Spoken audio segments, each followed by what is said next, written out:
રાજકોટ ડીજીપીના આદેશ બાદ Rajkot crime branch action મોડમાં અલગ અલગ 200મી વધુ ગુનેગારોને બોલાવાયા ક્રાઇમ બ્રાન્ચ ખાતે 5થી વધુ ગુના નોંધાયા હોય તેવા મહિલા અને પુરુષ આરોપીઓને બોલાવવામાં આવ્યા। તમામ આરોપીને કડક સૂચના આપવામાં આવી। પ્રોહિબિશન, મારામારી સહિતના ગુનાઓના આરોપીઓને બોલાવાયા। આરોપીઓને સૂચના અપાયા બાદ અટકાયતી પગલાં લેવામાં આવશે। Byte, Parthrajsinh Gohil, DCP, crime branch Rajkot.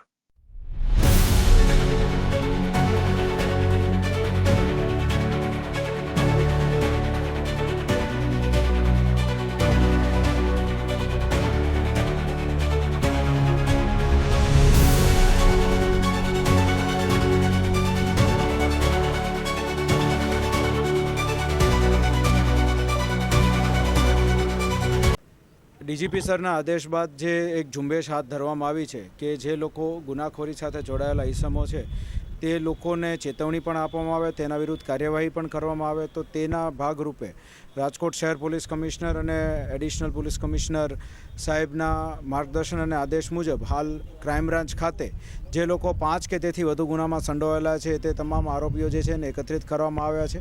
તે લોકોનું માહિતી સંપૂર્ણ લેવામાં આવશે, તે લોકોના જે ડોઝિયર જે છે જે બનાવેલા છે તેને અપડેટ કરવામાં આવશે અને તે લોકો વિરુદ્ધ અસરકારક અટકાયતી પગલાં પણ આજરોજ લેવામાં આવશે।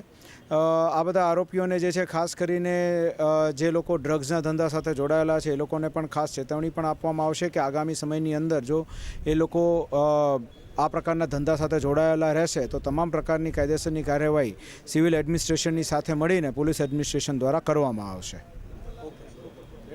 કેટલા આરોપીઓ? 200થી વધારે આરોપીઓ જે છે, 209 આમ તો પ્રિસાઇઝલી કહું તો જે 5 કે તેથી વધુ ગુનાના આરોપીઓ છે તેમાંથી જેટલાને ક્રાઇમ બ્રાન્ચ દ્વારા શક્ય હોય તેટલા 150થી આસપાસ આરોપીઓને જે છે હાલ એકત્રિત કરવામાં આવેલા છે।